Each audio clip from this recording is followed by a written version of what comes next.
মৃত্যু একটা চূড়ান্ত সত্য। মৃত্যু যেমন চূড়ান্ত সত্য, মৃত্যুর পর আবার পুনরুত্থিত করা হবে, হাসরের মাঠ বিচার হবে, এটাও চূড়ান্ত সত্য। এটা আমাদেরকে জানানো হয়েছে। আমাদেরকে এও জানানো হয়েছে বিচারের মাঠে বিচার করা হবে মানুষের মৃত্যুর দিনকে কেন্দ্র করে বা মৃত্যুর অবস্থাকে কেন্দ্র করে। তার মানে মৃত্যুর দিনই হলো ব্যক্তির আসল পরিচয়, যার উপরে তার বিচার শুরু হবে। হয় সে শাস্তি পাবে, না হয় শান্তি পাবে। এটা নির্ভর করবে তার মৃত্যুর মুহূর্ত বা মৃত্যুর দিনটাকে কেন্দ্র করে। তাই আজকে আমাদের আলোচ্য বিষয় হবে প্রত্যেকটা মানুষকে এমন অবস্থায় জীবনযাপন করা যাতে করে যেই অবস্থায় মৃত্যুবরণ করলে তাকে ক্ষতিগ্রস্ত হতে না হয়। এমন কিছু অবস্থা আছে, কোনো ব্যক্তি যদি সেই অবস্থায় সেই পরিচয়ে মৃত্যুবরণ করে তাহলে তার অনেক ক্ষতি হবে, সে অনেক শাস্তি পাবে এবং চিরস্থায়ীভাবে সে জাহান্নামীও হতে পারে। আল্লাহ সুবহানাহু ওয়া তাআলা আমাদেরকে ওই অবস্থা থেকে সতর্ক সাবধান করেছেন। তাই আজকে আমরা জানব কোন অবস্থায় মৃত্যুবরণ করলে সে হয় চিরস্থায়ী জাহান্নামে যাবে অথবা তাকে শাস্তি পেতেই হবে।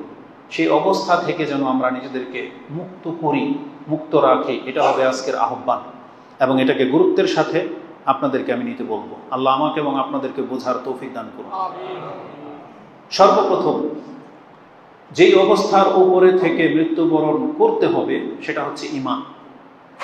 ঈমানের বিপরীত কিছু বাক্য আছে, হয় কুফরি অথবা মুনাফিকি অথবা মুশরিক, শিরিক করা অথবা নাস্তিক হওয়া, এগুলো হলো ঈমানের বিপরীত। কোনো ব্যক্তির পরিচয় যদি মুসলিম না হয় মৃত্যুর দিন, সে যদি কুফরি অবস্থায় মরে যায়, সে যদি শিরিক করা অবস্থায় মরে যায়, সে যদি মুনাফিক কপট অন্তর নিয়ে মরে যায়, আর সে যদি নাস্তিক হয়, তাহলে এদের প্রত্যেকের জন্য আর কখনো নাজাতের আশা করা যায় না। আল্লাহ সুবহানাহু ওয়া তাআলা তাদের জন্য জান্নাতকে হারাম করে দিয়েছে। এই জন্য এই পৃথিবীর মানুষকে একটা পরিচয় নিয়ে মরতে হবে, সেটা হচ্ছে মুসলিম। এক কথায় বলা চলে তাওহীদের উপরে মৃত্যু। তাওহীদের বিপরীত যতগুলো শব্দ আছে সেগুলো যেন তার পরিচয়ের সাথে না লাগে। তার মানে একজন ব্যক্তি যখন মারা যাবে তার পরিচয়ে যখন থাকে একটা মুসলিম ব্যক্তির লাশ, কখনো যেন তার পরিচয় এমনটা না হয় এটা একটা কাফের, এটা একটা নাস্তিক, এটা মুনাফিক বা হিন্দু, বৌদ্ধ, ইসলাম ছাড়া যত ধর্ম আছে ওই ধর্মের অবলম্বী, এমনটা যেন না হয়।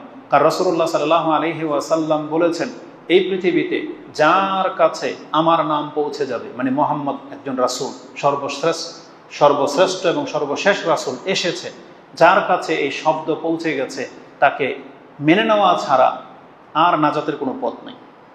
এটা রাসূলুল্লাহ সাল্লাল্লাহু আলাইহি ওয়াসাল্লাম স্পষ্ট ভাষায় বলেছেন। তো তাওহীদের উপরে মৃত্যুবরণ করা এটা হচ্ছে নাজাতের পথ। এর বিপরীত মৃত্যু হলে সে হবে চরম ক্ষতিগ্রস্ত ব্যক্তি। এটা অনেক পুরানো একটা কথা।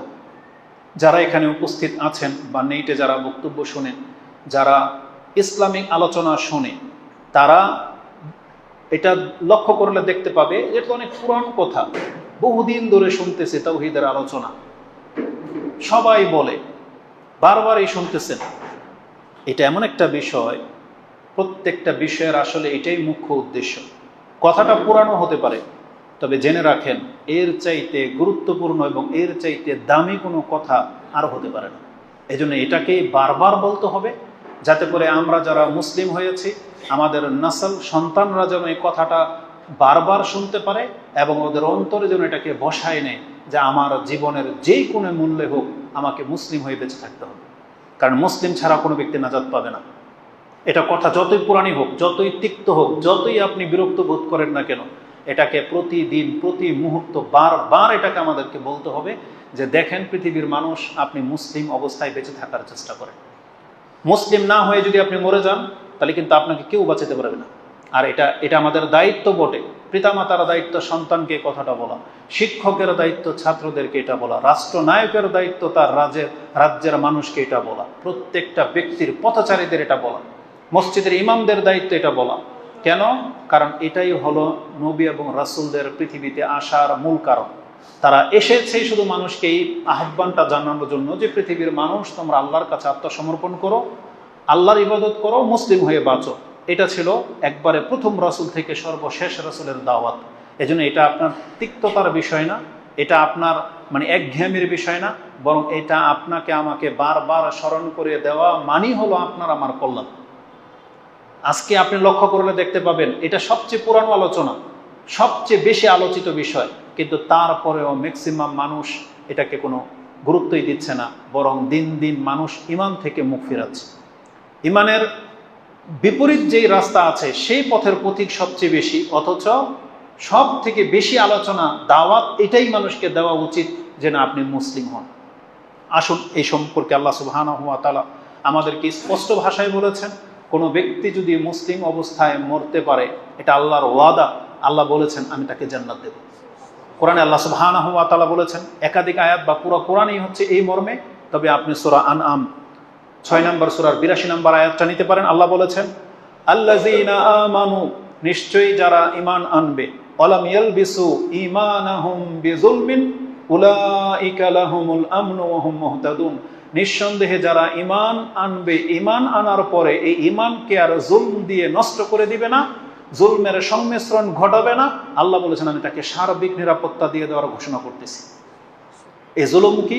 এখানের ব্যাখ্যায় স্পষ্ট বলা হয়েছে জুলুম মানে শিরক, কুফরি না, শিরক মানে আল্লাহর সাথে ঈমান আনার পরে আপনি আল্লাহর সাথে কোনো অবস্থাতে শিরিক করতে পারবেন না। শিরিক করলে আপনার নাম আর মুসলিম থাকবে না, তখন কি হয়ে যাবে?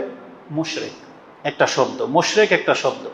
আপনি জন্ম নিয়েছেন মুসলিম ঘরে, কিন্তু নাম হয়ে যাচ্ছে মুশরিক কর্মের কারণে, বিশ্বাসের কারণে। তার মানে আপনি ওই কাফেরের সমতুল্য হয়ে যাচ্ছেন। আল্লাহকে অস্বীকারীর যে শাস্তি, যেই হুকুম, একটা মুশরিকেরও আল্লাহকে মেনে নেওয়ার পরে শিরিক করার কারণে সে ওই একই মর্যাদার একই হুকুম তার উপরে বর্তাবে।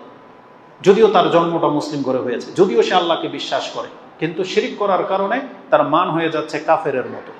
এই জন্য এটাকে মাথায় রাখবেন যে আল্লাহ বলেছেন ঈমান আনার পরে শিরিক করা যাবে না। আর এখানে পজিটিভলি আমি আয়াতটা পেশ করেছি, সেটা হচ্ছে ঈমান হলো নাজাতের একমাত্র পথ। যেই অবস্থায় মৃত্যুবরণ করলে নাজাতের গ্যারান্টি রয়েছে, এই ব্যক্তি ক্ষতিগ্রস্ত হবে না। আর যারা এর বিপরীতে মরবে তারা ক্ষতিগ্রস্ত হবে।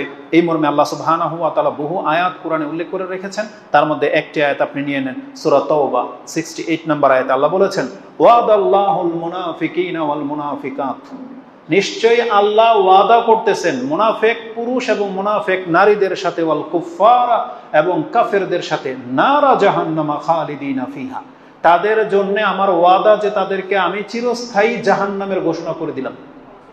আল্লাহ বলেছেন মুশরিক, মুনাফিক পুরুষ এবং মুনাফিক নারী এবং যারা কাফের, কারণ মুনাফিক আর কাফের একই জিনিস, শুধুমাত্র বাহ্যিকভাবে সে মুসলিম হওয়ার দাবি করবে, অন্তর তার কাফেরদের মতো।